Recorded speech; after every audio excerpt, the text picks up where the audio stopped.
peer thing. I think that just gives it more, you know, whole point of this whole peer to peer. Ambiguity. Okay, that one. Yeah. Ambiguity. I like that one. It's just it highlights the power that these platforms actually have, that Google has there with YouTube, that they can just, deplatform people, censor people, do all that kind of stuff. The power that they may have, but essentially it's our power. We're the ones with the power. With where, like, we give it the value essentially. Yeah, you provide the So- value, but they They have have the the power. platform. That's the problem. They can deplatform you. They can also hide at the same time behind this whole, they're not responsible for anything that happens or whatever, but at the same time they're now acting like they are, like an editor. It just doesn't make sense to me. Yeah, it's just- I think Section 230 is has massively been exploited, and they need to revisit that. You either are the provider of the service, or you are an editor in a media organization, and I guess is the way to think about it. Well, we've got the ratio of how many people a business helps versus how many employees they have. And so, like I said, YouTube, people go to that, in the number of visits they get per day is Yeah. in the billions, and they Mhm. have, maybe 25, 50,000 employees, maybe 100,000. Yeah. I think Amazon has like 50,000 employees or something like that. They have a lot of contractors too, Mhm. but it's just the ratio of people you're servicing and who's doing the service. Mhm. And it's just exploded. And then Yeah, they that- do have the monopoly right now for sure. I mean, it's a massive, and you can't say that they don't provide value. I mean, there's so much educational stuff, and there is massive value being provided there. But it's definitely in the past couple of years been weaponized and gotten out of control. They need to do better. I guess is what I'm saying. And it's anti-American, a lot of the stuff that they're doing. That's my opinion. Yeah, I mean, I What do hear you you, think, Maddie. Timothy? I think with the freedom of speech is the first thing. If you're going to pretend to be not an arbiter of one side or another on issues, especially, say, political, then you should follow through with that and give freedom to all reasonable voices. I think of the situation like the newly elected Chancellor Merz in Germany.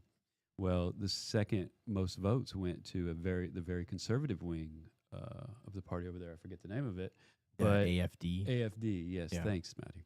And there is not, to my knowledge, I have not found any YouTube coverage of them or their platform or what they believe.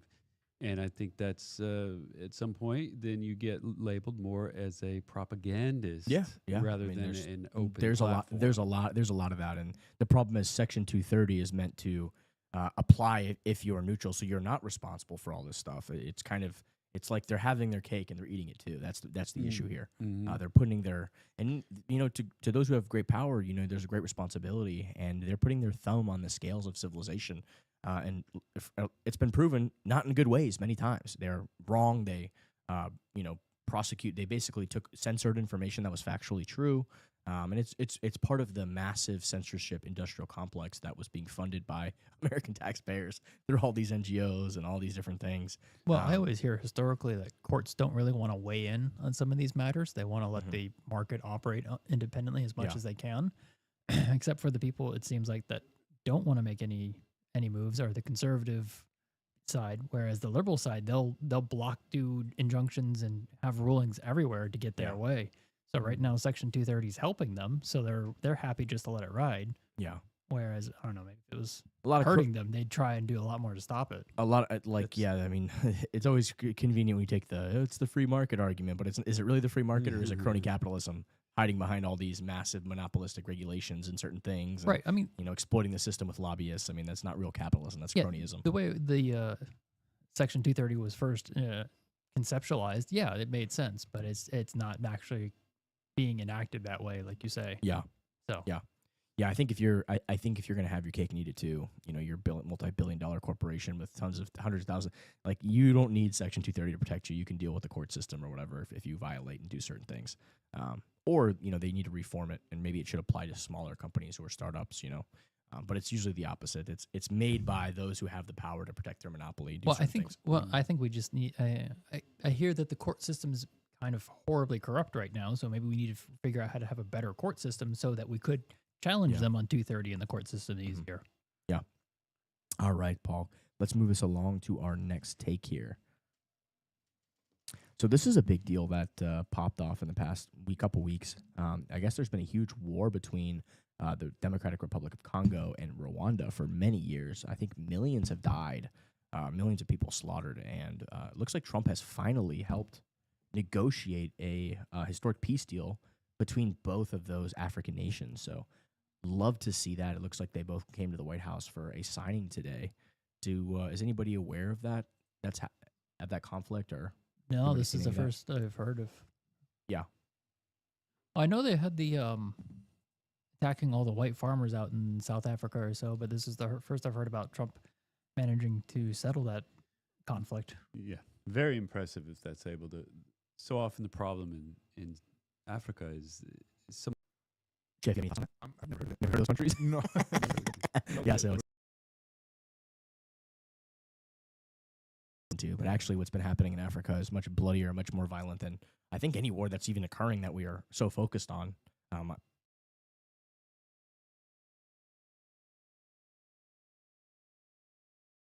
You might have need to check the facts on that for me, Paul, but last I looked at it, from what I remember, is millions of people have been dying in that conflict over quite a long period of time. So it is a pretty huge deal. I want. Well, be interesting to see what follows up with, like. So this is the Congo, Republic of Congo, and what's the other? Rwanda. Rwanda. Okay. Yeah. Well, wasn't that where the apartheid happened and Rwanda like rose up and killed all the Lots of European a lot of settlers? stuff's been happening for a very long time over there. Yeah, but the Tutsis and the Hitsus, yeah. something like that. There's this Houthis horrible slaughter and- back in the 80s or 90s. Is there a lot There of was mining just- in that area? There I was think just there's not different enough. raw minerals and all sorts of conflicts and stuff happening. Yeah. So I heard the Yeah. main reason for that conflict, where they just literally slayed each other for a year, was there wasn't enough food to go around, so they needed to decrease the population because Horrible. of failed crops. Paul, Imagine But dealing guys, with that. That happened because they Food. killed all the white farmers. I don't know if that's relevant to Rwanda and the Democratic Republic Yeah, of that's Congo. that's Well, what I know happened. Rwanda. I know that. I thought that it's- was in Was it Zimbabwe. South No, it was Africa? the Rwandan killing fields. I'm pretty sure that Yeah. was one of the. I thought that was Zimbabwe where they got rid of the white farmers, like they're doing in South Africa right now. But yeah, I don't know.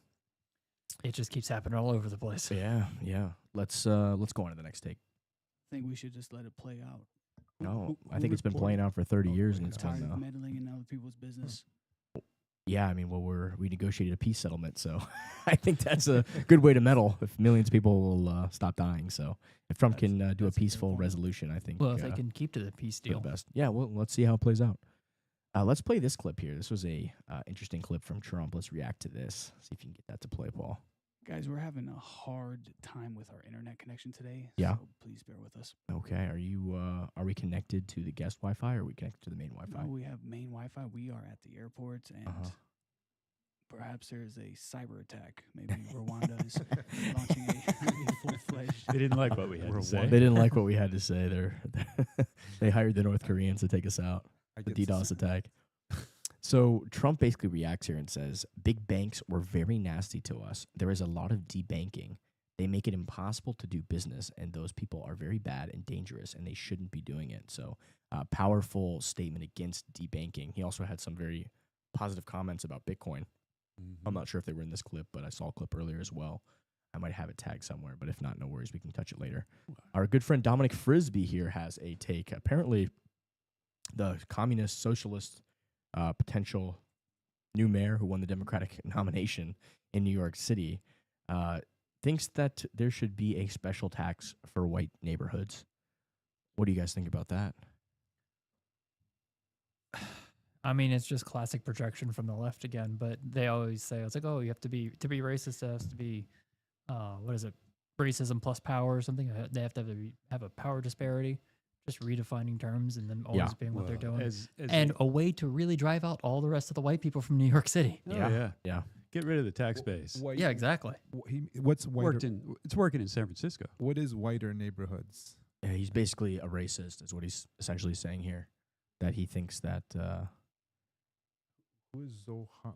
Zohran Mamdani He's, he won the Democratic nomination for mayor over Andrew Cuomo recently. But He is literally he calls He's himself a the- socialist, but he's essentially a communist because he wants to do government-run grocery stores, and he believes in lots of crazy stuff. Why from just tax the white people's places? Why not take it further, as Lennon did, and you confiscate the private property of Manhattan, and you redistribute those large apartments to people that deserve it because they don't have any money. Well, I can And answer you that can question. Get like 5 residences out of one of their bourgeoisie. That worked so well in capitalist. the Soviet Union. I That can worked answer really that well. question with another question. How do you eat a whale? Hell. One bite at a time. One bite at a time. There you He's go. getting there. Just all right. First, Yeah. we got to say tax them more. Yeah. They're not paying enough for the taxes. All right, well, we'll just take the property and put the Yeah. people in there. Well, How do Paul, you boil a frog? Paul Exactly. actually Same got to, difference. at the Bitcoin conference in Las Vegas, Paul got to interview the current mayor, Eric Adams, who we are 100% throwing our support behind. So hopefully, You bet. hopefully, visit there again he's actually someday. live right now. So we're live, but he's also live. So, we definitely want to support him. And Yeah, we're taking away his viewers, Matt. oh, I feel bad about that, but I really do, hope he wins, and he is a good mayor, and they have mobilized the political system against him to try to take him out, just like they did with Mm. Trump and so many other people. But he's not backing down, and I got to give him kudos for that. So, yeah, Yes. former Democrat Eric Adams, he has the support of the Bitcoin Web3 community and the crypto community, and he's got my support as well. So hopefully we don't see a literal communist who wants to do government-run grocery stores.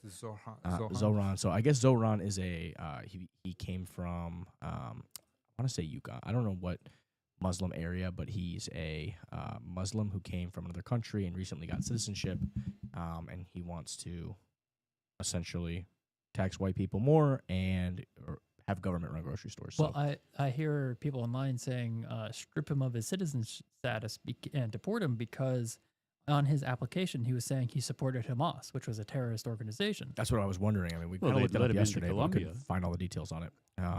But yeah, I don't know if that is true. I don't know. You have to look back at that. I don't know if you can. Is this a thing where you can strip people of their citizenships? I don't know if that's. I mean, you can strip them, but it's for what reason? And yeah. supporting a terrorist group might be one of those reasons. It seems kind of crazy. I mean, I feel like I that should don't have know. been I'm done just on saying the way. it could be one of those reasons. Who was Yeah. that guy who was? Is there precedent for anybody ever having their citizenship stripped from them before? I guess that In would be the my first United question. States or What ever? about In the United States? Is There- there precedent for that? There probably is. People get a exiled. long time Paul, ago. can you look that up? Can you see if there's a precedent in the United States of anybody being stripped of their American citizenship? I'm curious if there's precedent from that. I just find that very hard to. Yeah, It'd especially be hard to these do days. 8 years past. I know people. I've seen people talking about it, but I think this is the type of shit that needs to get solved. So this is like Who is it's the guy done on on the student front end visa before we. from There is a Colombia, who's precedent. Like they can't even kick him out of the country. He's not a citizen. He's not even a citizen. It's So how like- are you going to get rid of somebody who's a citizen? Yeah. For goodness sake. So this process, known as denaturalization or expatriation, can occur under certain conditions outlined in U.S. law. Keep going down here. Let's see if Who wrote the new? denaturalization or naturalization came through fraud or misrepresentation Oh, during the naturalization. They So obtained So it. I guess that the question is, would it be it would be essentially be fraud or misrepresentation during that. But if he said in his interview that he supported Hamas and these fucking people still let him in, I mean, that's like, maybe they should be stripped of their citizenship. Oh man. Right. So, Well, I mean, you still caught him doing something illegal, and somebody just hand waved him through. Doesn't mean he should have been hand waved through. You should. well, he didn't commit fraud or misrepresentation. Right, He but it- fucking said I support a terrorist organization. Right, but if the support of the terrorist organization would have precluded you from getting the citizenship, and somebody just rubber stamped it anyways, That's on the people who Well, rubber stamped it. I think. yeah. I don't know. Oh, I we mean, still have to go back. They've probably been fired by The Elon immigration Musk. and Still go back and National fix it Act. though. We don't just say, oh well. We Go down. Let's see what Yeah. this says. Let's see what this NIA Act says. The Immigration and Nationality Act allows the government to revoke citizenship if it was illegally procured or obtained through concealment of a material fact or willful misrepresentation. So yeah. So I don't know. It seems like he has a case here. Like if he said I support Hamas and I believe in whatever, and they still let him in. I mean, he didn't commit fraud, and he didn't do anything illegal. He literally maybe said it okay. on the application. Well, if he doesn't say it in the application, it says, the question is, do you support any terrorist group? It's and he just says nothing, and then you can go check his former Twitter profile, and it says, Yeah. "Yay Hamas." Well, that is a concealment of a material fact or willful. Right, that's what I'm So saying. yeah, that I agree with you. But if he did say that if they asked him, who do you whatever, and he wrote that, then But who knows? Who knows? But Dominic here, our friend Dominic, he highlighted this. It's just kind of crazy to me that that we're still dealing with this type of shit in 2025. You know, it's just like we're still dealing with this kind of racism. Just blows my mind. In Newsweek, who wrote that in Newsweek? Zoran Mamdani proposes taxing white. So we don't. It doesn't say. It doesn't say who see a wrote it. writer. But why don't you look up who wrote that article? That would Paul, be if you could. interesting. Yeah, you might be able to see who wrote it. And where their source was, like, because it seems like I almost don't want to believe it. Yeah, right. Nah, I couldn't have said that. There are Let's see people who out wrote this there article. saying that all a woman has to do to become a man is chop off her boobs and get a strip of flesh from their forearm grafted onto their groin. Some so people Grok can has say gotten anything. so bad. I don't know what's going on with Grok. It's just it's using. I had done a thread with it the other day where like I was asking it like it would people would be like, oh, Grok, is this true? And it would give you an answer. It'd be like, well, what source are you using? And it would Started be- questioning you. Why? No, that's what no, seriously, I don't know if you can find it, Paul, because I had actually tagged it and I wanted to talk about it in the last episode, but we didn't get a chance to. So it doesn't say who wrote this article, but it should go find out who wrote that article. It's ridiculous that it's not doing that right now. You have to actually tell it. Go. Let's see here. Say search the article and find out who wrote it. It's just lazy behavior from the AI. Grok needs some serious work. It's becoming more Can human AI every be day. No, lazy? it's falling off, man. Right? Grok is Just give falling me a off. beer. I'll get it. Yeah. I'll get to it Yeah. tomorrow.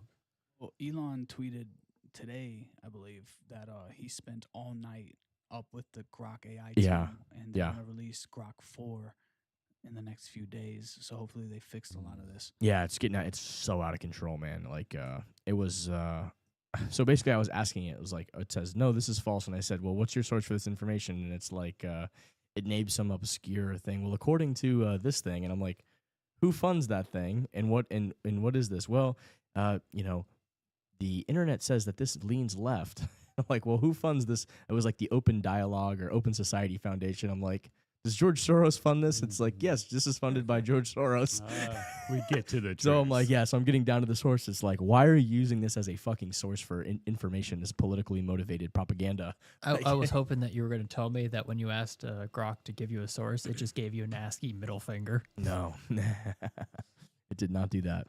It It's would not be funny though. It's not based like that anymore. It was based. It might have done that in the past, but now it's been wokeified. Harry Lancet, Satan's son himself, George Soros, go figure.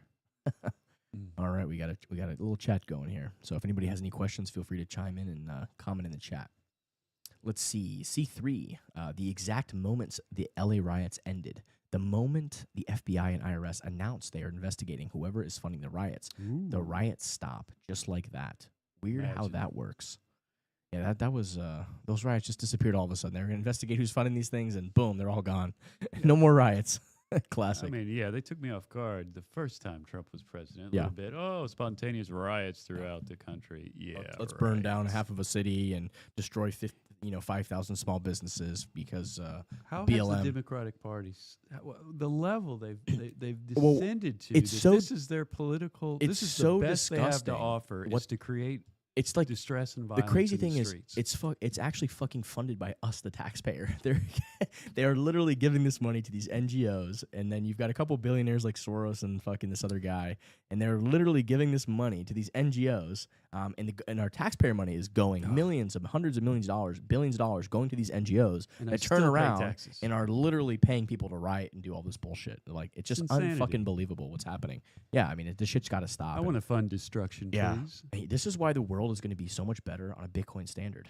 I'm gonna throw that in there, right? Bitcoin just fucking fixes a lot of these problems. It just you can't extract, you can't print money, you can't do all this bullshit. And I think Elon Musk went in to try to help fix a lot of these problems, and it was a fucking. He's like, I got to go back to trying to get us to Mars because that's easier than this, Right? right? It's like crazy, It's just absolutely. A lot of good things. I mean, a lot of very efficient.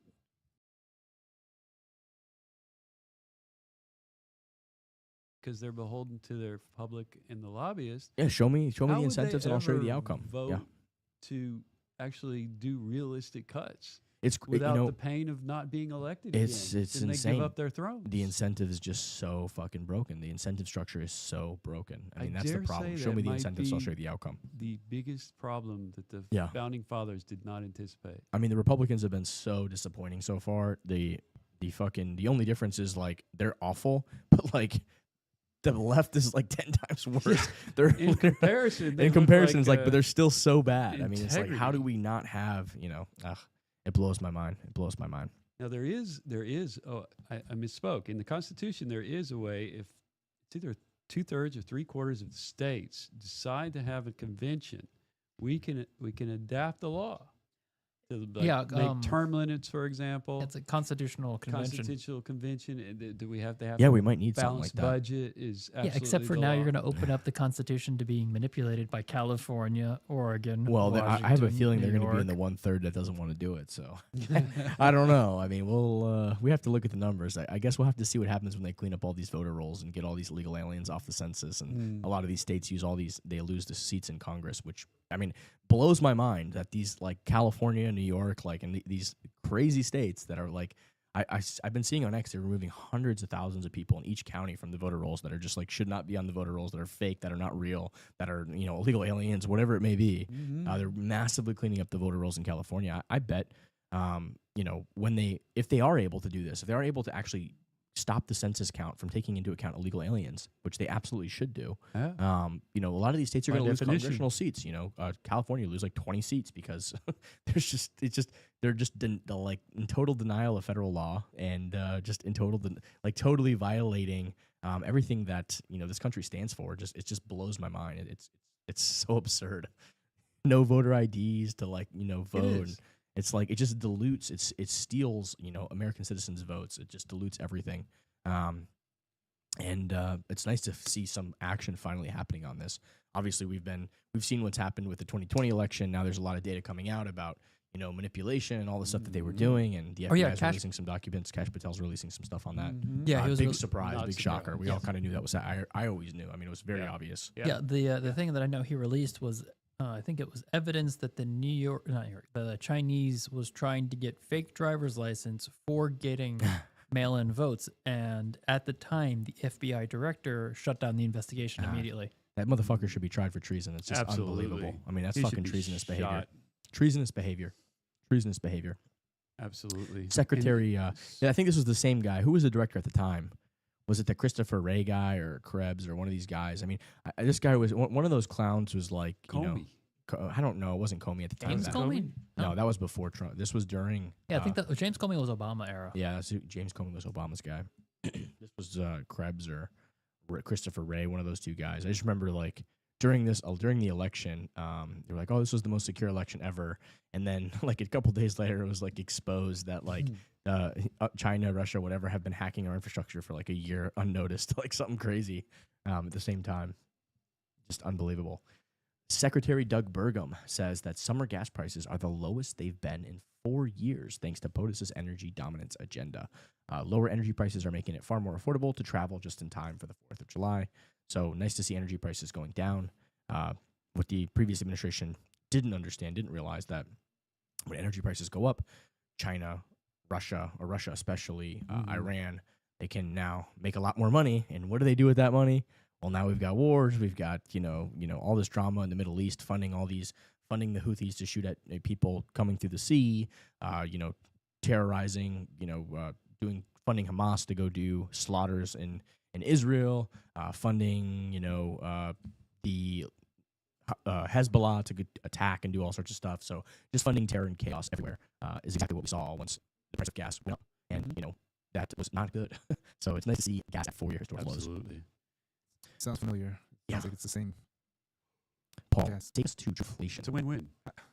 Inflation data. What I'm blown away is by Elon Musk, like the creator of PayPal, or one of the creators of PayPal, Mhm. Founder of SpaceX, Mhm.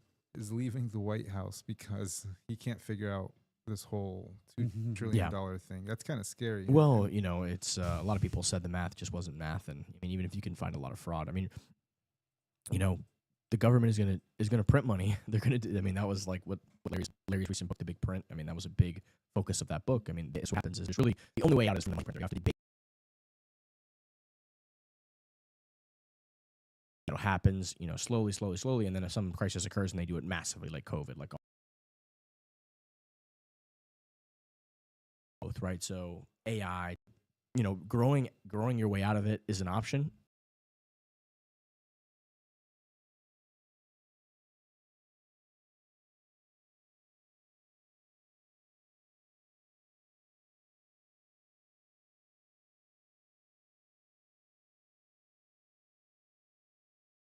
I don't know if we can accomplish it, but you better believe that the money printers are going to be turning on, and that is going to be a part of the equation, Yeah. right? Because fixing it this way is actual austerity, actually solving the problem.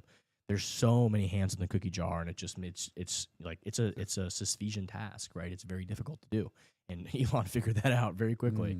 But he was also only supposed to be there for so long. I mean, he was a temporary government employee, so he only had this runway of however many days. Got a couple of day jobs. Yeah, a couple of day jobs. So, yeah, I mean, I look at it from a realtor standpoint, like what happened after COVID and let's keep the rates at the federal funds rate at 0 and do it for longer and pretend that there's not inflation. And now the same turkey thinks that there's inflation's too high. I mean, what is this guy on acid, or is he just... Yeah, I mean, we're going to get to that understand next with the truflation here. The data is clearly showing. I mean, you've got every other country in the world cutting rates. So, but this is the problem when you try to control with a communist-style board the price of money. Right? So why should there even be a board that's setting rates and deciding what lending rates should be? Yeah. The answer is there shouldn't be. It's obviously ridiculous. If you don't believe in socialism or communism for all the other goods in a market, then obviously you shouldn't believe in that for the actual most important good, the lifeblood of all economy, the price for money, the price to get capital. I agree. I just know that also I think Europe was having an issue because they have the LIBOR rate, which is like the London Interbank Overnight Rate, I think is what it stands for. And it's comprised of the rates from like 10 banks or 15 banks. And they were manipulating rates in their favor. Of course. I mean, that's what they do. Yeah. They already got caught. Wasn't there some big bust on that or something like that? The one I remember 5-6 years ago. Yeah, that sounds about right for the time. I just remember that was a story. They were messing with the numbers. And so it's like no matter what you do, you get screwed.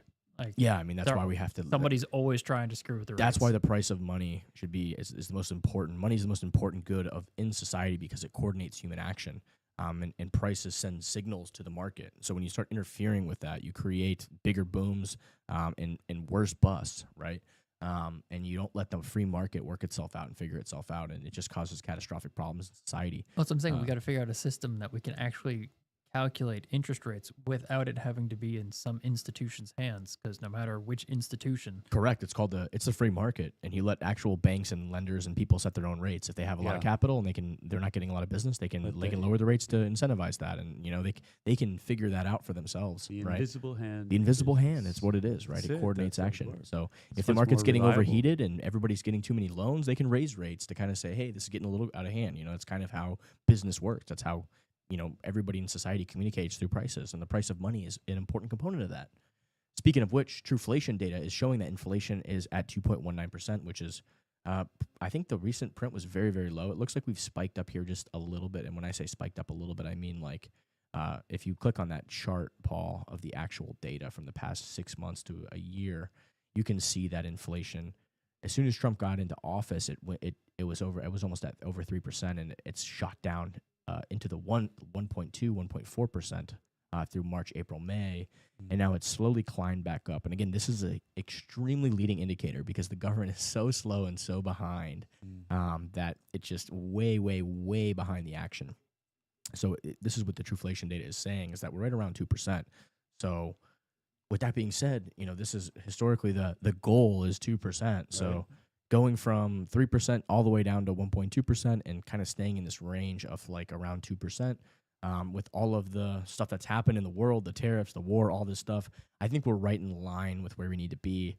And the rest of the world, if you are a communist-style board setting the price of money, the data is kind of showing here, in my opinion, that a rate cut should be on the table. They should be starting to slowly. I mean, again, if this starts to escalate again, you can respond to this data and you can raise where you can just pause the pace of cutting, or you can raise again, right? You can respond to the data, but I think it's pretty clear that it seems politically motivated at this point that Powell does not want to give Trump that win, right? Because the second rates are cut, people can get, like, the housing market will pick up a little bit because to get a mortgage is a little cheaper, right? The individual doesn't have to pay a high of a finance cost. Yeah, I mean, And you this have has- high prices and high rates right now. Yeah. And it's funny, you know, all the people that owned houses were like thrilled. They're like, "Oh, my house is worth almost twice as much in 3 or 4 years." And I'm like, "Did you ever think maybe the dollar is worth half as much?" That's as it exactly was? what's happened. Yeah. And I'd get a lot of strange looks, and I was like, Uh-huh. "Wake up, people! Yeah. They, you know, COVID. Be You- scared. You're Watch giving this. them the red pill. Watch this while I do that." People are still stuck in the blue pill. They haven't realized they're inside the matrix. You know, you see and that's you know, this is why the cantillionaires and the money printers and big government can get away with this, right? Because people like to see, oh, prices are going up, but are prices really going up, or is your money just losing purchasing power, which is more likely the case, right? It was like when Zimbabwe hyperinflated. Everybody's like, "Oh, my stocks are up 1,000%." Like, are your stocks really up 1,000%, or Yeah. is What your can money you just buy with that? hyperinflated? Yeah, exactly, right. So, but any hard assets, you know, this is why this is part of the big problem with the wealth inequality increasing. This is why our generation, looking at you two, that are millennials like myself, you know, this is why it's hard to own a house. This is why most people this is our first generation where, you know, we're worse off than our parents' generation. That's a scary and sad thought to be an American. Shameful to That should- those in Congress. That's a and canary in the elsewhere. coal mine, right? And why is that? Well, because this wealth inequality gap keeps increasing based on what's happening with the money, which is it's being printed. Assets are inflating and making them less affordable, and wages are the last thing. Mhm. And on top of that, I want to go to this chart here. Paul, see if you can find the chart about, go down a little bit more. Keep going. I'll see if it's, it shows where all of the tax revenue is going and who's paying the tax revenue. Here it is right here. That's it. So let's lead right into this one. The U.S. government taxes younger workers trying to start families and gives their money to wealthier retirees. There is no moral or economic justification for this abomination. So again, we want to think that it's one thing to say, hey, you pay your dues, you kind of pay into the system, but there's so many, the incentive structure and the demographic decline. I mean, it can literally be illustrated right here. You can look at this right now and you can see, is it right to be robbing from the future? Because that's exactly what's been happening for so long. Can you move know, the chat when box? when you print money and you have high taxes that crush young people that are trying to make their start in the world, that are trying to grow wealth and be able to start a family. This is what's created by those actions. And you can see the massively growing expenses of entitlements, and you can see the taxes based off of people's age, right? So the state taxes, payroll taxes, income taxes. You can see how that crushes people in their prime earning years here that are trying to start families and continue continue humanity, right? Create better lives for their children. We as Americans need to have a hard look at this and really evaluate it. Like, is this what we want for our future of our country? Is this the American dream, right? Or should it really should be the opposite way around? It should be that, you know, as you're older, more experienced, you should be giving back to the future generations, right? Yeah, if you're Helping the future, successful. right? Yeah, exactly, precisely. Yeah, I mean, what would be wrong with if? Yeah, I've This got is Russ Green. I've got 500,000 to 2.5 million plus in the bank. Maybe I can decline my Social Security. Why wouldn't I? Yeah. If this country's been that good to me, and actually put it towards the future of the country. I like that. It's a good idea. I like that a lot. It's that old Democrat mantra of ask not what your country can do for you. It's the Ask what you can do for your country, That's right? good JFK Whatever happened to those JFK. Democrats? Yeah, I remember that. Yeah. It's like a ancient history book. That That kind was, of Democrat. yeah. That's the what kind of Democrat is that? That was my dad's favorite president of all time, JFK. Yeah. You know, You know, that's what he said to me growing up. Ask not what your country can do for you. Ask what instead you can do for your country. That's a famous JFK quote, one of his greatest. I've been hearing a new, a revision of that, a new interpretation of that for Bitcoin. You know, ask not what Bitcoin can do for you. Ask what you can do for Bitcoin. I like that. That's the new rally cry right there. All right, Paul, pull us back up a little bit. Let's see here. So this is a big deal as well. It looks like that Trump and Netanyahu are trying to solve this Gaza issue. Like everything that's going on in the Middle East has just been very catastrophic. for the people in those regions. Obviously, terrible situation that Hamas decided to invade, attack, and slaughter all those people on October 7th a couple years ago. And the response from Israel has been horrible for the Gaza Strip and for the people that live there. And there's been many lives lost, and that's also equally horrible, right? Very terrible. War is a horrible thing. So my condolences go to the people that have been slaughtered and killed on all sides of those wars. Hopefully we can see some peace, no matter what side of no matter what side you lean towards, Israel, or if you lean toward the Palestinian cause, or, whatever it is. Obviously, senseless killing, death, destruction is horrible for humanity. And, can we just work on having something where we have peace, where, we don't have psychos in charge slaughtering people and doing all sorts of crazy things. So hopefully this deal that Trump has helped negotiate here is that the war will end. The hostilities will wrap up. It looks like 2 weeks here. And I guess, can you expand this? Can you click on Suleiman Ahmed's thing here? Let's see here. So the hostilities will conclude within 2 weeks. Ending conditions will encompass 4 Arab nations, including Egypt and the United Arab Emirates, to administer the Gaza Strip, replacing Hamas organization. The remaining Hamas leadership will face exile to other countries, with the hostages gain freedom. So win-win. I would love to see the UAE take the lead on this. I saw a recent stat shared from the UAE that the most amount of wealth people, millionaires, are going to the United States was number 2. Number 1 was the UAE. And having recently visited there, I can see why. It's a thriving place, and there's tolerance for people. I know this is an exaggeration, but you'd walk down the street and you'd see, a woman with a full burqa. You can only see her eyes. And then at the same time, you see a Russian prostitute.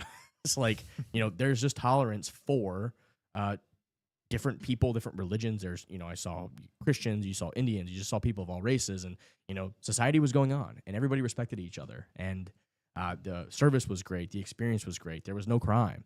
You just felt safe. I felt safe everywhere I went. I felt extremely safe. I wouldn't feel that way in many American cities. I've been to many American cities. I don't feel safe. I felt more safe in Dubai, in the UAE, than I felt in a lot of these other places. So I am going to Odessa, Ukraine in July. Oh, that's a scary place. And I feel safer there than really say, Chicago, New York. Wow, San that's a Francisco. crazy thing because they're That's getting a sad attacked. statement. And they're they're getting drone bombed and all sorts of stuff over there. The So dangerous one There's a is chance. Naples. You Yeah. guys got to be careful with Naples. Real dangerous. Oh yeah, man. This yeah, place I mean is- Florida is run Watch your back. Florida has great governance, great, we have a massive budgetary surplus. We have freedom, And we it's a have everyone beautiful- being strapped. Yeah, everyone, it's an armed society is a polite society, right? So, but look, every country is different, and I think Trump had that speech where he basically said, to the UAE and a lot of these Middle Eastern countries that joined the Abraham Accords, it was a change of saying, hey, look, we're not going to try to micromanage how you run your society and do all this stuff.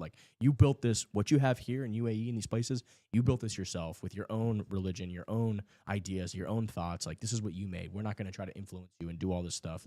Let's have peace and let's do deals, right? So that's a major shift in foreign policy from the United States that is I don't even know what it's called, right? It's not this neocon, it's not this isolationist, it's kind of this Merkin, almost like this Trumpism, Merkin, let's be this merchant mindset of let's be peaceful and let's trade, let's do things. We may not agree on everything, but let's do it. So I would love to see the UAE take the lead on that because they've done a great job administering their region, and it's peaceful and it's beautiful and there's a lot to do. And it's from what I've seen, a great society. Let's see here. It looks like that the Gaza inhabitants will accept them if they would like to leave that area, that war-torn region. The Abraham Accords expansion will bring Syria, Saudi Arabia, and additional Arab and Muslim countries to recognize Israel and establish official relationships. Beautiful to see that. Israel will declare its willingness for future Palestinian conflict resolution under the two-state salute concept, contingent upon the Palestinian Authority reforms. So, cool. There might actually be 2 states, and there might be a resolution for that. So finally, we could maybe see an end to all this craziness. The United States will acknowledge limited Israeli sovereignty implementation in West Bank. I don't know exactly what that means. Will acknowledge limited Israeli sovereignty implementation in the West Bank. Yeah, I don't know what that means. think they're Anybody? they will take some. You guys want to chime They in will on take it? some of the West Bank and consider it as Israel, which I believe it is. But Yeah. everybody Okay. does. Israel does. Yeah. I find that these conflicts and war, on its basis, it's like you just feeding hatred. Mhm. If you feed hatred of somebody or something, and you refuse forgiveness, Yeah, let's see what. inevitably there will be conflict. Yeah. Let's see what the Grok analysis on this. The United States will acknowledge limited Israeli sovereignty implementation. West Bank refers to a proposed policy shift where the U.S. would officially recognize Israel's exercise of some degree of governmental control or authority over parts of the West Bank, a territory. Oh, you lost me.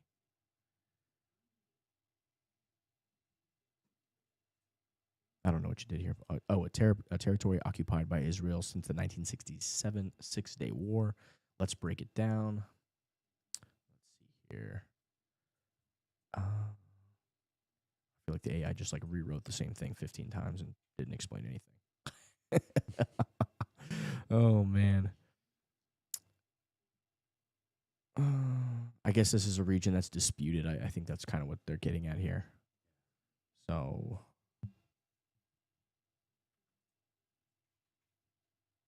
Cliff notes. Here's another 17 paragraphs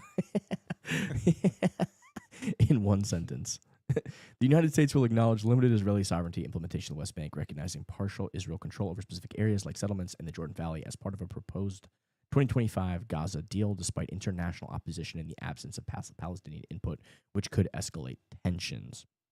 All right, well, hopefully they can figure something out, but it's just nice to see some progress being made here. Hopefully this will end and, the Palestinians will have their state eventually. That would be nice to see.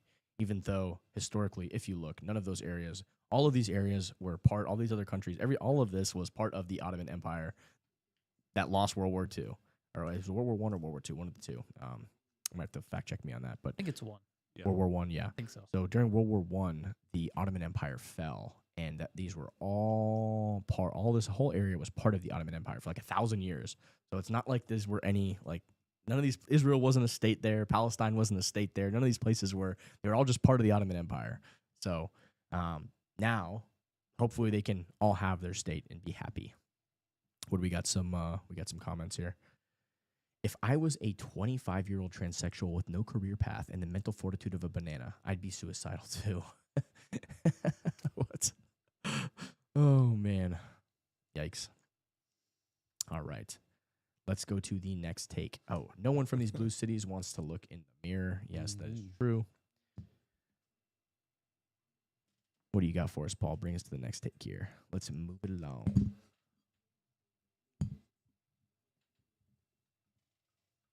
Yeah, the internet really does suck today. Oh, so this was a big controversy this week. I did some more research on this because I was curious, but there was a disgruntled person, I guess, saying that these strikes, he was a leaker somewhere in the government that's anti-Trump or anti this administration or whatever, leaked another phony, false propaganda story to CNN that the strikes failed. The IAE confirmed the enrichment areas. Can you maximize this? IAE is reporting that Trump's strikes on Iran's nuclear weapons facilities were more devastating than first appeared. The report refutes a leak from a disgruntled deep state leaker to CNN that the strikes failed. The IAE confirms the enrichment areas and storage rooms were destroyed. So I actually watched a thing on this the other day, and it reminded me of like Star Wars on the Death Star. You guys, when Luke had to shoot the missile down the thing, and it was like this one area where you had to like hit it to like destroy it. You had to really feel the And force to get that. so apparently there was like a part of our military, or like somebody who was literally assigned to like monitor this. A group of people who were assigned to monitor this nuclear center, and they were watching it from space or with some spy. In some way, they were spying on it. So they watched it be constructed and be built over many, many years.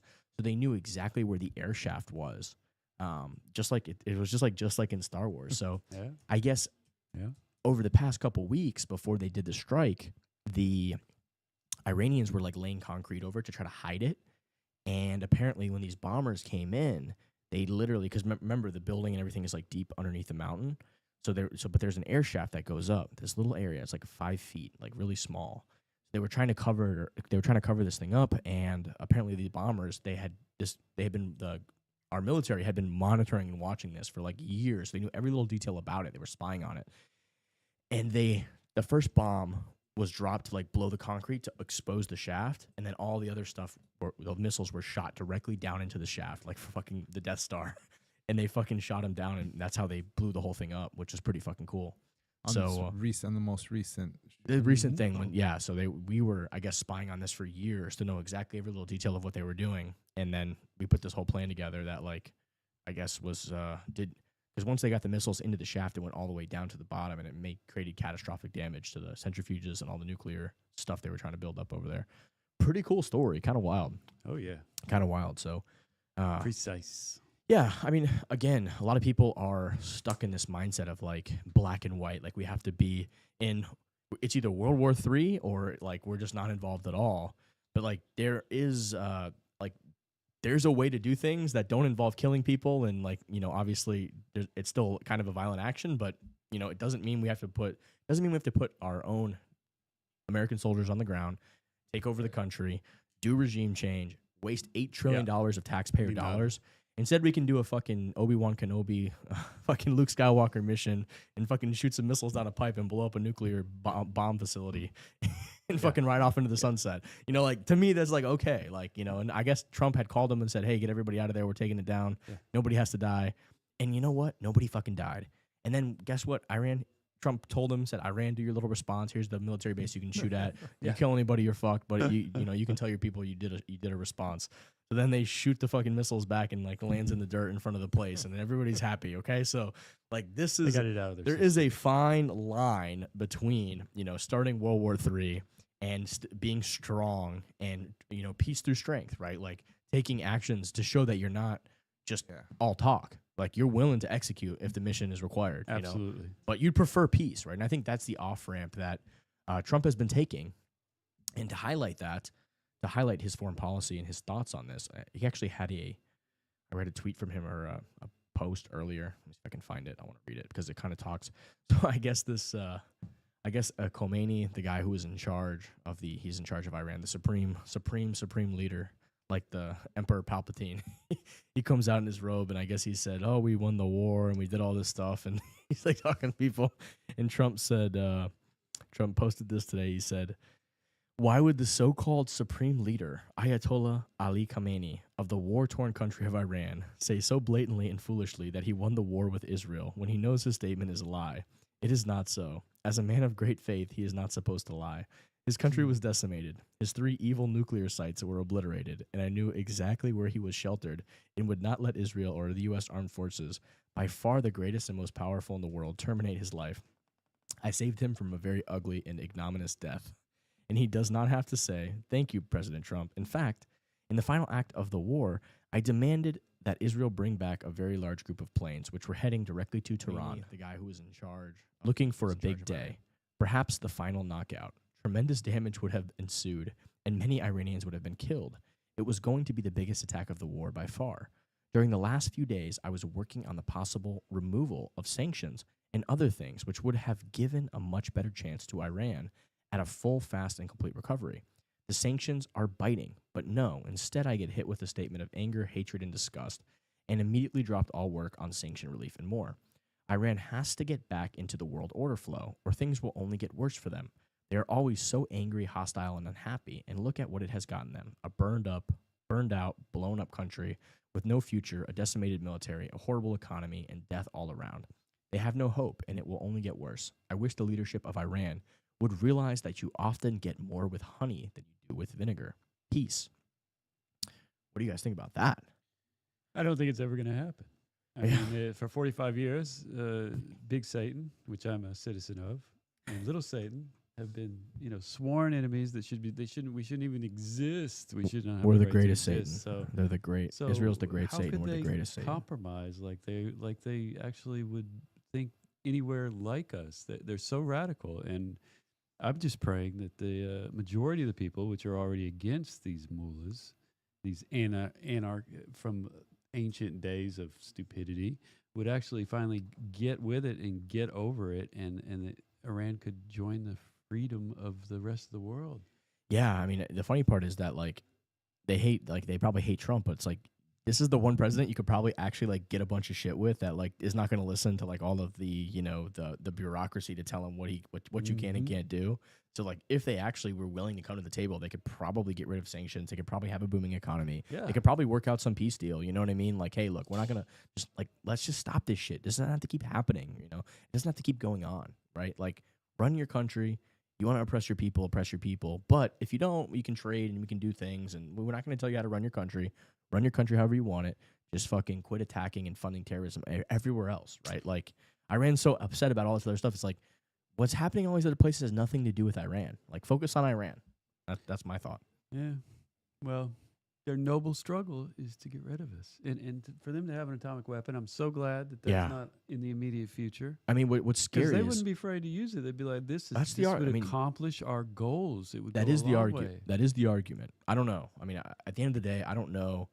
I lean towards more towards the idea of like if everybody has a nuke, nobody's going to use a nuke. But that means how many other countries in the Middle East have got to obtain nukes? I hear you. I just, you know, obviously that's kind of my mindset. But when you're dealing with people who are not thinking on the same, you know, sphere of existence that we are, I don't know. Maybe they, you know, they think that if they blow everybody up, you know, they go to Allah and that's that. I don't know. I really don't. But you'd think that if they were able to hold on to power for so long, they have to somewhat be in tune with reality. So who knows? You know, it's a tough. I don't know. Once you solidify a police state, it's often hard. Yeah. What is creepy? I mean, if you actually citizenry to watch rise up. some of those videos of them with their like government and they're all screaming "Death to America, Death to Israel," it's literally like a scene out of like Star Wars movie or something. It's like, holy shit, this is the Empire. Like that's the vibe you get. They're all wearing the black robes and stuff. It's like it's kind of fucking scary. I mean, a lot of people are like, oh, we should just be peaceful. Quite radical. Yeah, I mean, we imagine if you turned on TV and you saw like Donald Trump and like Congress and everybody just screaming like, "Death, death to Iran, death to Iran." They were all chanting, and then they put on like, you know, you just wouldn't see that in America, right? Like you just even like Russia and China and like, you know, all these other countries that are kind of like frenemies. Like you wouldn't see like Vladimir Putin and like all of his people of his ministry just like wearing black robes, screaming like, "Death to America, death to America." You know, like you just wouldn't see that. So I don't know. It was, if you watch some of those videos, you will kind of understand. Like you'll kind of be like, holy shit, like this is kind of crazy. Hopefully they change. Hopefully they stop that shit. You know, hopefully they come around and try to. Because honestly, like we all have so much more in common than we have, you know, in differences, right? Like so true. You know, we're all fucking monkeys living on this planet. We're all humans. You know what I mean? Like, let's go. Let's stop all this war. Like, let's focus on getting into. Let's compete to get to Mars. Like, let's do something like that. Peace. Yeah. Yeah, it's always the leaders. You know, the average person, you know, they want to have a roof over their head, food in their mouth, have some decent education for the kids, love their family. Mm-hmm. Looks Everybody like wants that. A comment. What was the comment there?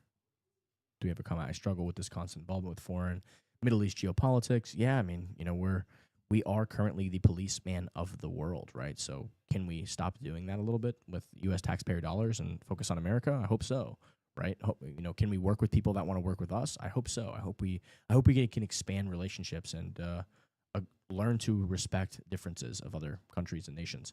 But it's sort of inevitable. We address it now or later. They're not going to change. Yeah, I mean, you know, I don't know. Let's see. Hopefully they will. Hopefully Khomeini will come to his senses, realize that, because like Trump could have easily taken him out. You know, he could have done regime change, chomp off the head of the snake, and the question is just who would take power in that scenario. It's obviously like sometimes the devil you know is better than the devil you don't know, right? So who knows? Good questions, and of course that's always an option on the table for later, right? Hopefully we can get somewhere going this route, because the sad part is Iran could have a pretty damn good deal and the people would prosper. Because Trump would cut off the sanctions and the majority of the people do some trade. Want that. Yeah, they're not standing for Khomeini. Trump would fucking do they're good. Under the, he would make a business deal. I mean, we would power the pistol. Yeah. There should be a town hall where they explain why death to America. Like get them on Twitter. Yeah, like it's aren't they there because already? You have to bring out the intifada. Yeah, I said that wrong. I mean, that's ultimately the goal. Yeah. Yeah. Hopefully. Intifada, yeah, it's a religious. It's they're extreme about these beliefs. Yeah.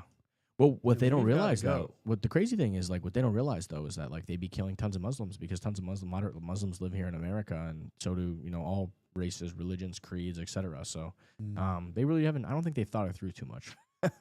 All right, let's go to Daniel Batten on X. This was a cool take. I wanted to react to this. Speaking of positive change, Speaking of positive change, so Daniel Batten, 2 years ago, Jeff Booth challenged me to say why the ultimate environmental benefit of Bitcoin is how it replaces the fiat economy's incentive to consume and waste with a Bitcoin incentive to think about tomorrow and save.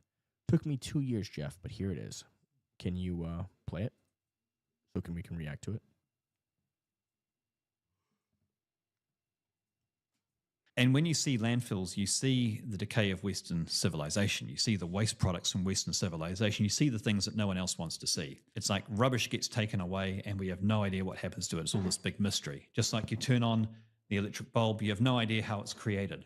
So there's these large parts of how the whole fabric of our society works that most people just don't see. I'm fortunate that I get to see these things, and you get to see all this waste, and I get to see in some cases the waste in developing nations and the huge problems they have disposing of it. And it's like, there's got to be a better way of doing this. Why we built, and you know what the world's biggest landfill is? The ocean. Yeah. The seventh ocean. continent. As The ocean is the world's biggest landfill. There are countries, I discovered another one just yesterday, which has no landfills on the country because it all goes onto the coast, onto the beaches, and then into the ocean. So we're polluting our oceans, we're polluting our soil, we're polluting our air all at the same time simply through the waste of consumption. And that's not the only problem. Depleting the world of resources, all these things. And it seems as though the whole way we've organized society is that we need more consumption every single year. Well, that's got some inherent flaws. And then you also have a system where your currency is worth less every single year because more is printed, and that inflates the monetary supply, which means it has less purchasing power, which means you're incentivized to spend it now because if you put it in the bank for 5 years, it'll be worth less. Or you have to put it on a speculative asset such as real estate or stock markets, which creates massive wealth disparities because the classes who can afford to do that get wealthier and everyone else gets their purchasing power eroded. And that's exactly what's happened the world over. So what if you had a form of money where it got more valuable over time? Then the incentive would be reversed. You'd be incentivized for not consuming. Well, that was an interesting proposition. And whilst I haven't measured it, and I don't think anyone has yet, it's been my observation just by talking to a lot of people who hold Bitcoin, is their consumption has gone down because you always think, well, if I consume today, that's going to be worth more in the future. So I'm going to save it. And you think more carefully about what you're consuming. And the question just naturally arises much more. Do I need this? That's a great question to ask. Imagine if everyone in the world, before they consumed something, asked, do I need this? Now, some capitalists might say, well, the whole economy of the globe would fall over.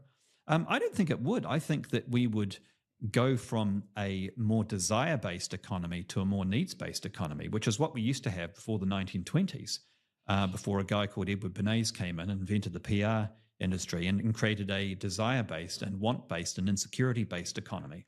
But right up until the 20s, we had capitalism, but it just wasn't based on fueling incessant desires and feeding this idea that you're fundamentally insecure and incomplete until you have some product to complete you, which is what the entire advertising industry has done since the 1920s. Yeah. You go from a reasoning, which is I'll buy it because it's on sale, to a reasoning where should I buy it because I need it? Yeah. So I think that's great. If we still have a system where you have businesses where you're rewarded for adding value to society, but you're not rewarded purely by making people feel insecure that you don't have their product and then creating an artificial need for something that they don't need. Well, that shouldn't be rewarded. And I think if you have a system where you have Bitcoin, that question, do I need this, spontaneously arises much more. And if that arises in more people more of the time, then you have society getting back to a more of an equilibrium where we're still consuming things, but we're consuming things we need. And that's going to mean less waste. It's going to be less stuff going into landfills. And I think it's going to create room for people who provide genuine value as opposed to artificial value. I'm going to take this even a step further. I think the incentive structure of the way the current monetary system works is designed around creating these animal spirits of Keynesian economics, of short-term thinking, of produce, spend, and that's what we've gotten as part of our culture. We've got this very short-term culture that just buy.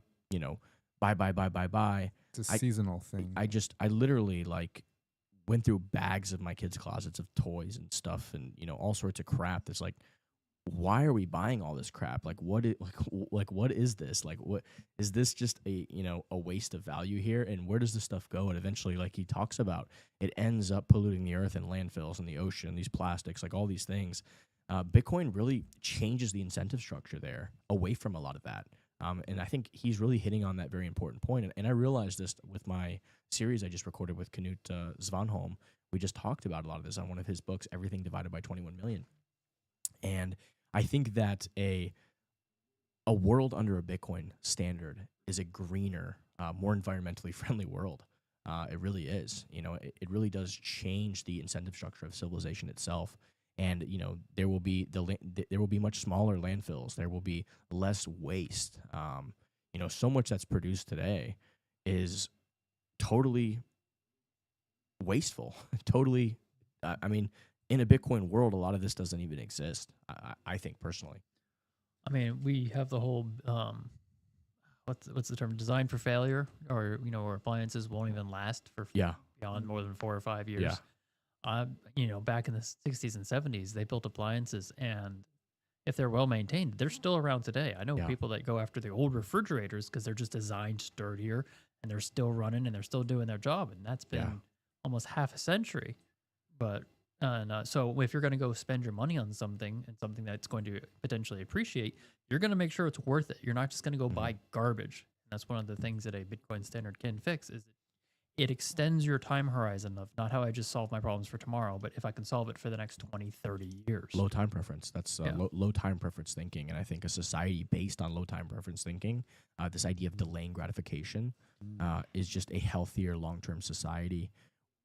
A lot of you have probably heard of the Stanford marshmallow experiment, right? Where if you give a kid a marshmallow and say, hey, if you can wait 10 minutes, you'll get 2 marshmallows.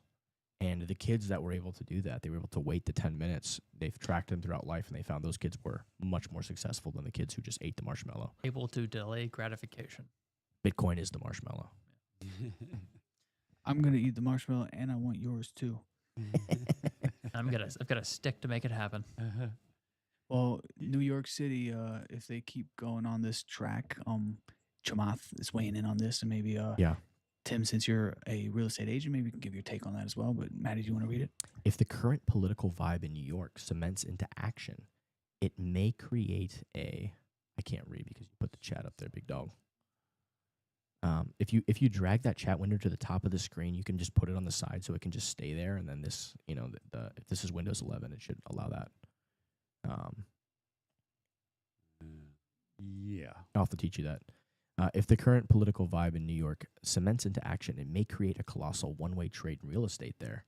Very interesting. Yeah, I mean, I'll let Tim chime in on this, but I'll just say, I was looking at a property in New York, and their property taxes are already 10 times higher than they are here. So I just said, I laughed in their face and said, fuck this.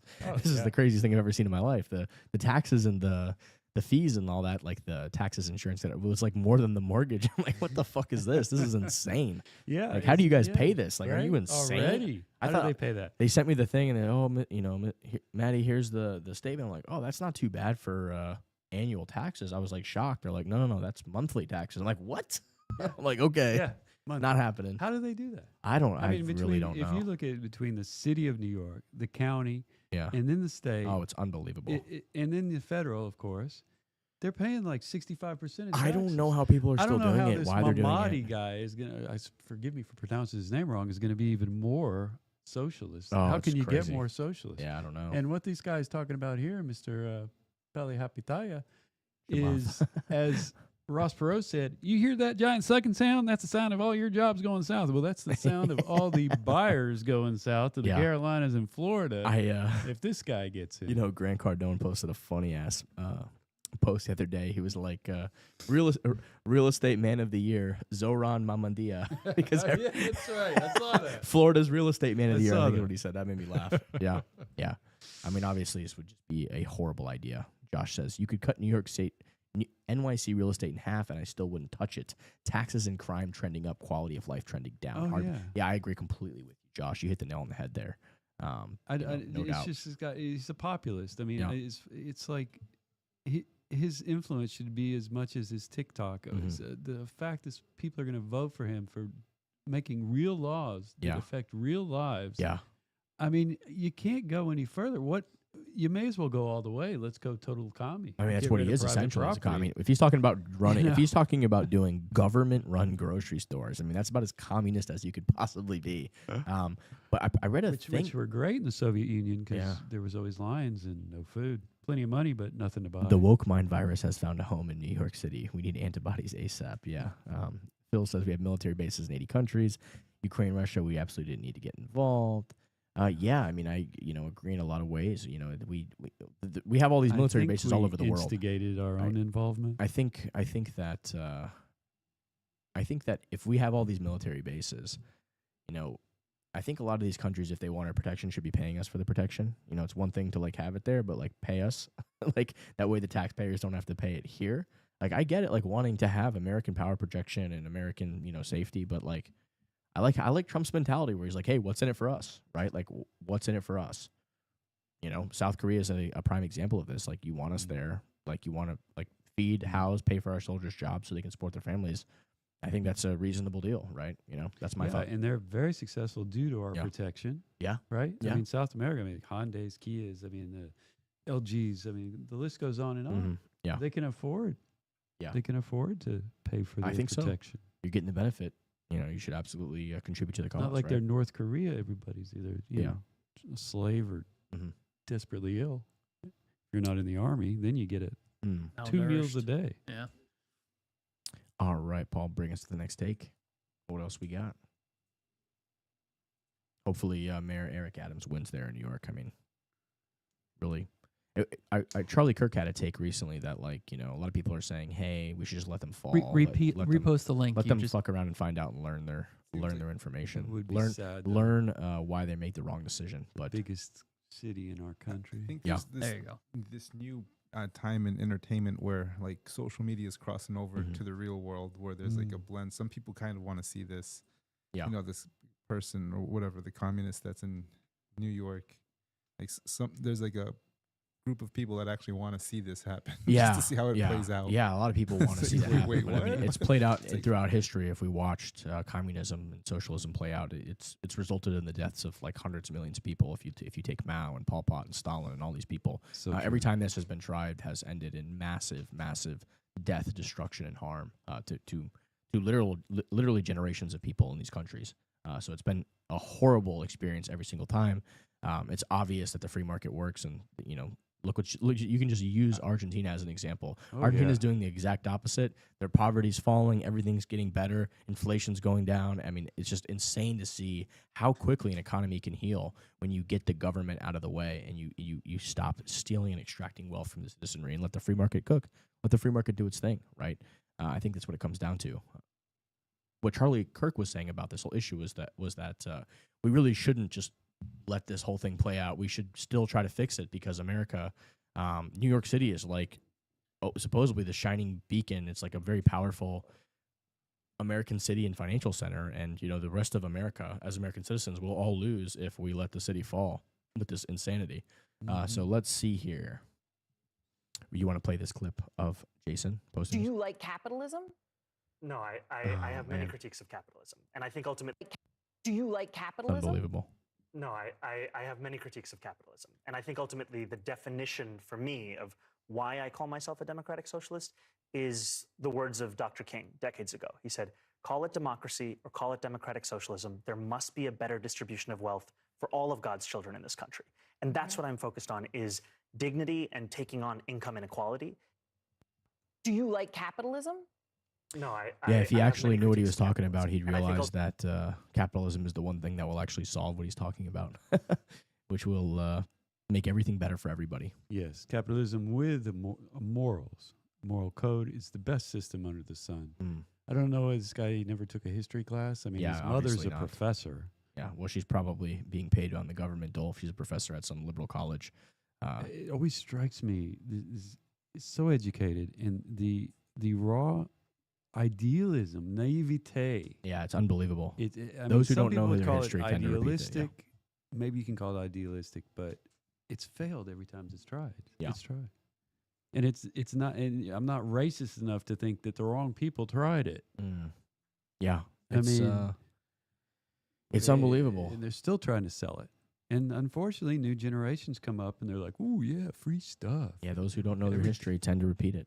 That is the truth. I mean, I don't know how much of this is driven. See, the fact is, this is what's encouraging to me. From what I heard, one poll is that mostly his major constituency that voted for him were affluent white women. Oh, awful women. Actual, yeah, well, yeah, awful woman sounds about right. And at the actual, the lower economic scales and more of the traditional black sections of the city voted for Cuomo. Yeah. So isn't that ironic? And here's the guy, he's like, I'm going to, so the people that, please come take our money, we vote for you. And the people that don't have the money are wise enough not to vote for him. All right, let's go to the next take, Paul. Oh, no, just real quick, I wanted to stay on this subject because, we like to kind of, we like to kind of talk about the symptoms, and because we already know the solution, but for any listener here that, is wondering, why is capitalism the preferred and why is socialism bad? How come it always leads to mass casualties? Like, okay, look, two things can be true. Capitalism is the best economic system we have right now, but capitalism is the best worst system we have. What we're experiencing, though, is a form of crony capitalism, right? Yeah. And so that's why the socialists have their talking points, because things have become incredibly unfair. And, we see this generational gap between, wealth and, like you always talk about, Matt, like our generation can't afford a home. We can't own, most of us aren't homeowners and stuff, right? So that's what fuels this socialist. No doubt. Yeah, they see that there's a problem. They've got the wrong solution to the problem. And this is why I just wanted to make sure that before we move on from this, that we discuss why Bitcoin solves both these problems. So if you want to maybe touch on that, just why are we here? Why are we discussing these political things? Because we think that Bitcoin offers this free market, it solves the money problem, which is the root of all these other issues, right? If you just look at what's happening in Washington D.C., you just see the ability of these demagogues and kleptocrats and cantillionaires to print all this money and to take our taxpayer dollars and waste it on fucking propaganda and NGOs and bullshit and war and all these different things. In a Bitcoin world, in the Bitcoin standard, good luck. You got to actually provide value. You can't just steal from the citizens constantly to fund nonsense. Like if you are not providing value, there is no way to take that Bitcoin from people. Like, government will be run. If it's not serving its people, it will not be funded. And you'll see so much of all of the abuses and gross excess of Washington, D.C. It's kind of like, reminds me of like the great Roman Empire. It's like the fall of Rome, the corruption that was occurring at the end, the coin clipping, all that stuff. I mean, that's like exactly what we're seeing in Washington, D.C. right now. And it's got to stop. It's got to end. And sadly, Bitcoin is kind of it's a way that it's rules without rulers. Like there's no way to stop it. Like Bitcoin is only going to continue to gain steam. Because these problems are only accelerating. The money printer is only churning harder. Right. The national debt's only growing more. So because we're not addressing the root cause, and these women here, these well-intentioned women, they're delusional. They mean well. Yeah. They don't want to see suffering. They want to see a fair system and all these things. But the way they're going about it is in a very naive way. There's a famous Thomas Sowell quote that says, the problem is we judge policies based on their intentions, not their outcomes, right? That's 100% it. And that's the issue at stake. I mean, the issue is that, you may, like this Zoran, don't mess with Zohan. He might have he might be coming from a good intention back with all this stuff. He may have good intentions, but the problem is he has not studied history. He's not evaluated the death, destruction, and terrible misery that's resulted from those policies that sound so nice and they sound so tempting. And they're like, oh yeah, like, we're gonna take care of everybody, all this stuff. The issue at hand is that those policies given history, just don't work. They don't take into account human nature and actual evidence, and they result in mass death, destruction, and suffering, and they make the world a worse place for everybody, right? Because just simply said, you take from the producers, those working hard have to essentially give up their fruits to those who have been disadvantaged somehow. But this what does it lead to? It leads to those people going somewhere else, and then the system collapses and people starve to death. But what I'd like to see is for the Bitcoin community to just extend an olive branch, say, hey, listen, because a lot of these people, these well-intentioned people, they essentially just need a history lesson.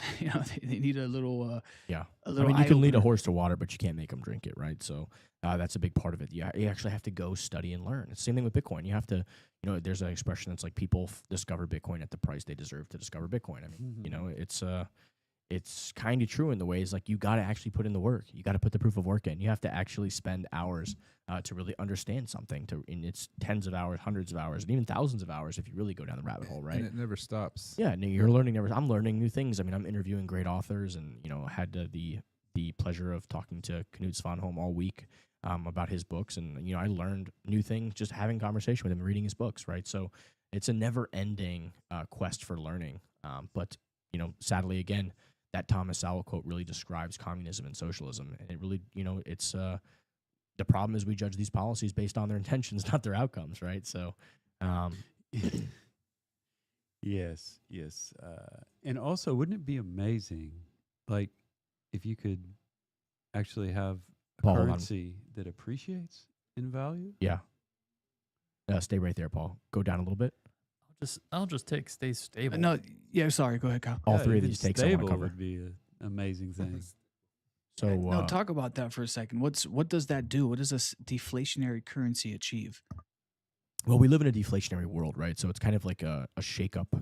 The government-run daycare teaches you, and all of the public education systems that are beholden to the taxpayer dollars, that's money taken from the people to fund government, are told, and they teach you, right? It's an incentive problem. You are taught that inflation is necessary, right? We have to have inflation. We have to have purchasing power stolen from people because we got to have animal spirits. We have to have production. We have to stimulate people to just buy whatever random short-term thinking bullshit.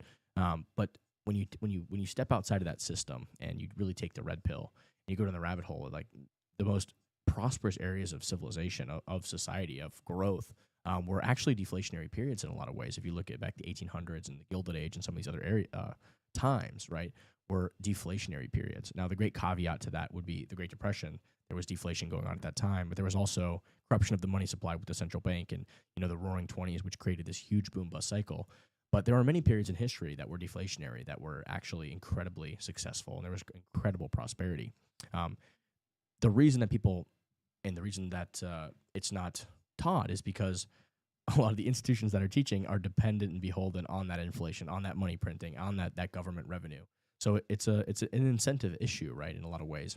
We're living in the Roaring '20s right now because it's a race to try to print the most money to get the most Bitcoin. Well, we haven't done that yet, but governments haven't figured that. Governments haven't quite figured that out yet. They haven't understood that. But yeah, that will happen eventually. I think game theoretically we will see that. But a lot of these currencies have already lost 99.9% of their value relative to Bitcoin. They just don't even realize it yet. But yeah, so this idea of being in a deflationary world, we're taught that deflation is bad, right? But every technology itself is incredibly deflationary, right? The cost of goods in society. Knut has a great, kind of two-question prime, like where he asks a question like, hey, if you practice something, do you get better or worse at doing it? That's the first question. What's your answer, Jeff? If I practice something, do you get better or worse at something? Is this a trick question? No, it's not a trick question. So if I practice something, I'm assuming that I'll be getting better. There you go. So his next question is, why is the price of everything not going down forever? Because if we're getting better as time goes on at building microphones and creating food and having farming and doing all these things, why is the cost not going down? Well, the question is, why is it not going down forever? The answer is because of the massive amount of inflation that's occurring and money printing that's occurring. Well, that's a big component of it, right? Yeah. But technology itself is incredibly deflationary, right? So could we live in a society where your wages actually went down? Because if we lived in under a Bitcoin standard, your wages would actually go down over time, but you would be able to buy more with those wages. So the human brain is kind of like struggles to think about that, because you think like, oh, yeah, my wages are going down, but holy shit, now I can buy way more things even with less wages, right? And that's what a deflationary world would look like. Well, yeah, it would. It'd be amazing. But now we're looking at it, since, we were taking off the gold standard in 70 or 71, whatever it was. And you look at the inflation that's happened since then, and that's why Bitcoin is so appropriately called digital gold. Yeah. Because the loss of the value, and now the debts that we run. I mean, even in America, this was odd to most of my friends in Ukraine that you could buy a house for 5% down and live in it without fear of somebody taking it away. It was totally foreign to them. If you have a house, it means you pay for it. You paid for it. Well, that's what we become in this debt-based society where that's a thing. 5% for 30 years. Yeah. So if you ever look after you buy a house, if you look at that, you don't want to look at it. It's like I buy a house for $500,000, and after 30 years, I've paid $1.5 million. Yeah. Well, yeah, the other really disgusting thing is somehow we found a way to have all the interest that you pay on that loan all at the front of the loan. Oh, so if you ever refinance it, like, oh, I dropped my rate from 6% to 5%. Well, yeah, but you've only had the loan for 5 months or 5 years. Added the 30. All of your payments have been going to interest, so you just reset your interest timer again. Yeah, it's quite a charade. It's convenient that you can get a whole house, for a small percentage. So, but get this, apparently in Japan. That's why you have to have the inflation, because imagine if your house didn't inflate in value after you paid that 30 years of interest, you'd be like, oh, I'm upside down. How did this happen? I thought it was a value. It's all part of the scam. I bought a house for $200,000. I paid $400,000, and now it's worth $150,000. What the hell? Oh yeah, that's not going to work. So we've got to have inflation under the current system of mortgages. And when you really start thinking about a lot of this stuff, it just you realize you're inside the matrix, right? You really like in Japan, even like their debt issues are so bad that they do 100-year mortgages. Imagine having to pay on your house for 100 years. You're not even going to live that long, right? Like that that's the end game result of just inflating the bubble, massive money printing, inflation. It just goes on and on and on and on forever. And car loans, even in America, it used to be like 2-3 years, I believe, and then it became standard around 5, and now they've been pushing to 7-8 years. Yeah. True. I saw I told the story a while ago. I was like going through some old albums or something that like my dad had and looking through stuff, and I found a receipt for a car. It was just like, and it said $700. I'm like, what the fuck is this? I showed my dad like 1960 something. He's like, what is it? Like, oh, this is like a car. I'm like, what's the interest rate? He's like, there's no interest rate. You just bought cars back then. You just cash and you bought it from new off the lot. Beautiful. I'm like, what the hell is that? like what does that even mean? He's like, yeah, you used to just buy the cars because it wasn't. It's crazy to see because again, your income 50 years ago, even though it was so much less in dollar terms, could buy you the purchasing power. Is like we talk about this, the American dream. Like a household with 3 kids could have a 4-bedroom or 5-bedroom, 3-bath house with a wife staying at home, and like you could have a vacation home, and you could it's because the purchasing power. It's like this is what happened. This is the hollowing out. The fiat system has hollowed out the middle class, especially since 1971, fully detaching from government responsibility of having to be fiscally it's some restraint at all, right? Like having no restraint at all. We've really seen this wealth inequality gap just explode because of all the money printing. It's the burning through of our inheritance as a country. Yeah. And now we're seeing again the burden is now being passed. Not only are we in a fucking shitty situation, but the burden has been passed to our generation, where now we're paying the majority of all this stuff to fund the older population who put us in this problem to begin with. So it is a wild situation to think about. Big government wants to keep their voter base. So that's why that deflation is the great Satan, according to what you're taught at school. It's the great Satan. Paul, can you go back to some of those other takes? There were some really good ones there that I wanted to touch on. Do the go up a little bit. It was there was there right there. So this was actually pretty fascinating about this Zoran guy. He says, welcome to the Vittorio. I love his interintellectus. He has some great takes. I really like this guy. Welcome to the PSYOP era. I hope your cogsec is strong because it's only going to get worse. Truth doesn't matter anymore. The only thing that works is propaganda. So they're talking about this Zoran guy, and apparently he has an incredible social media team to repackage and do all sorts of stuff. He says, from what I can tell, his team can shoot, produce, and edit a reel within an hour. That means there is about a 60-minute lag time between when he appears in public, shaking hands at a given location somewhere in the city, and the moment it goes live on his various channels. Not every video of his gets uploaded to every one of his pages. They understood that their recent Hot Girls for Zoran video, in which esteemed political theorist Emily Ratajkowski declared that Zoran is like so totally cool, could perform better on Instagram than X. And so they pushed it primarily via Instagram Reels and by adding @Emrata as a collaborator to the post. They are the kind of operation that would never be caught dead uploading a horizontal video to Instagram. This is a vertical first shop. It's the kind of team that makes Trump's viral TikTok dance, the iconic shimmy, look cute. Zoran has introduced a new era that has instantly outdated that craze, making it look so 2024 in retrospect. You'll notice he cultivated virality without a signature dance, gesture, or gimmick. There was no TikTok dance that spread like wildfire. Merely supporting him became the meme. So apparently he has an incredibly young and talented social media team that maybe my social media team can learn from his team. So it seems like that's part of what's really getting him. So this was the post that. Okay, well, here's a horizontal video. Yeah.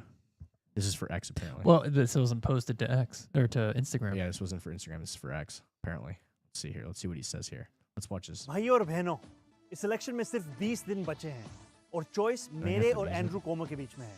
अगर आप पहली बार election के बारे में जान रहे हैं तो ये है जो एंड्रू कोमो ऑफर कर रहा है। आज मेरे पास बिल्डिंगें हैं, प्रॉपर्टी है, बैंक बैलेंस है, बंगला है, गाड़ी है, क्या है तुम्हारे पास?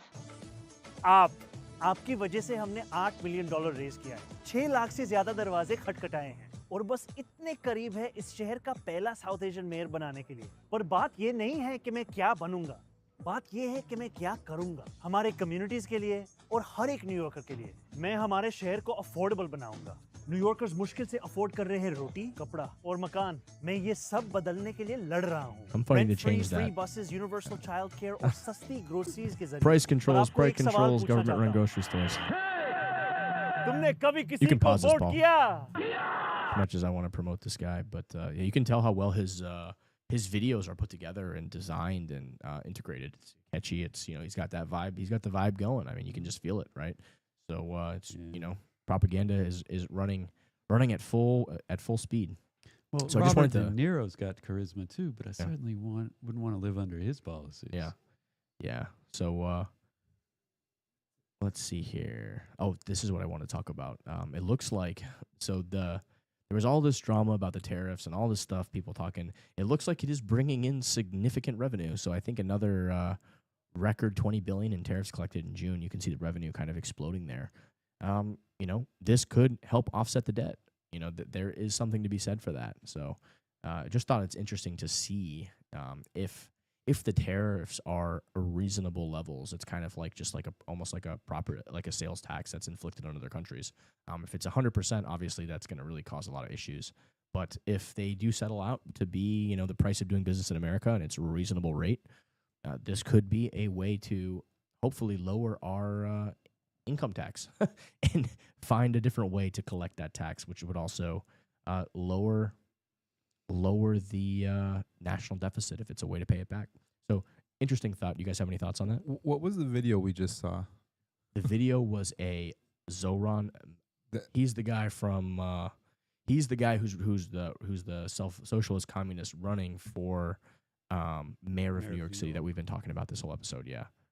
So but what I was pointing out is why is he being so popular is because he's got a good media team behind him that's kind of really producing his videos and doing stuff. It might be, at this point, it might be someone from another country, like implanting, I didn't even recognize that language. Yeah, I think that was Bollywood? Arabic. I don't know. Yeah, I think it was Arabic. I could be wrong, but I don't know. I think it was, what language was it, Kyle? I know you speak many languages. I don't know that one. I mean, it sounds Arabic. I don't know. Yeah. Southeast Asian. So isn't he half one ethnicity, half another? Isn't he half Indian? I think. I don't know. I'm not sure. And the Indian country has a lot of dialects and languages. So that you can't just say, oh, they speak Indian, because there's like dozens of languages it could be. Interesting. And Zoran English. guy is fake as it gets. And he's Yes. running for the mayor. He's he won the Democratic nomination, so historically New York City votes for Democrats. So he basically people won't even care about his policies or anything. They'll just see Democrat and they'll vote for it. That's what people are thinking right now. So it's very likely. Can you go to Polymarket right now, Paul, and actually look at the actual data? I want to see who's actually favored to win this, because I think it's a real life troll. I hope Eric Adam wins, but I'm just curious. So look, right now, Zoran, New York City mayor election. Right now, Zoran, this socialist communist, literally has a 70% chance to win, to become the next mayor of New York City. That's pretty unbelievable. Can you go to the New York City mayor election? Let's see here. So, So is Eric Adams going to run as an independent? And I believe he's going to run as independent. Yeah. So whoever is Curtis Sliwa, who's the Republican candidate? That's what I want to know. Is there even a Republican candidate? There is. I think he knows 3 to 4 people. Is it Curtis Sliwa? I'm curious to know. Whoever that person is should absolutely drop out. Andrew Cuomo should drop out. Everybody should drop out and endorse Eric Adams. That's not Zoran. Zoran is a blend of Indian and Ugandan heritage. So I could not tell you what language he's speaking. Yeah. I bet it's Curtis Sliwa. Yeah, Curtis Sliwa. He's got no chance in hell. So he needs to drop out and endorse Eric Adams. And so does Cuomo. I don't know what the hell Cuomo is thinking. He needs to drop out and endorse Eric Adams as well, because this is not looking good. Not looking good. All right, Paul, why don't you give us one more take so we can wrap it up here and close out. Take us back to the takes. Let's see if I see anything. Oh, this is a good one. Let's end on this. Let's end on this good news. So, as you can see, what true free market capitalism can do for a society, Argentina outgrows China. 5.8% annual growth beats China's 5.4%. Not only this, but I saw yesterday that their poverty level has fallen by 10 to 20%, something along those lines. Their inflation rate is at, like, I want to say decade lows. They were at like almost 100% or 200% annual inflation. I think it's down to like 2% or something absolutely ridiculous. Outstanding. So he has been absolutely crushing it. He's changing the culture of Argentina.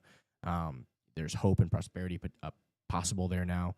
He's slashed the size of the state, reduced so much bureaucracy that is totally unnecessary. I saw yesterday there was like some holiday for like public workers holiday. So if you're a government employee, you got a special holiday as opposed to like the average people that were working and living that don't get that holiday. You just get a special holiday if you're a bureaucrat. He basically said, fuck this. This is costing us like $20 million a year. We're fucking getting rid of this holiday. So this is what real, true leadership and true results looks like. Love to see it. So good for Argentina. There's actually some of that stuff in our country, because I had an internship with a county government. Really? Around Christmas time, they gave you an hour off, paid to go Christmas shopping. Really? Really. 100% happened. That's kind of wild. Yep. Yeah. Very wild. I guess with this, we'll close out. Anybody have any final thoughts before we do? Viva Bitcoin. Viva Bitcoin. I like to hear that. Peer-to-peer, baby. I love it. What do you got for us, Timothy? I just want to reiterate the corruption in Argentina, decade after decade after decade, for so long, and to see this metamorphosis, the cocoon finally becoming the butterfly off of common sense principles. It gives me hope in this world that can happen after such entrenched corruption. Yeah, no doubt. Very happy to see it. Guys, thanks for listening today. Give us a like, follow, or what's the other thing? A subscription. Like on Bollywood. Yeah, like on Bollywood. It's been a pleasure, guys. It's a wrap. All right. Well, afuera. Afuera. Afuera. The Runway.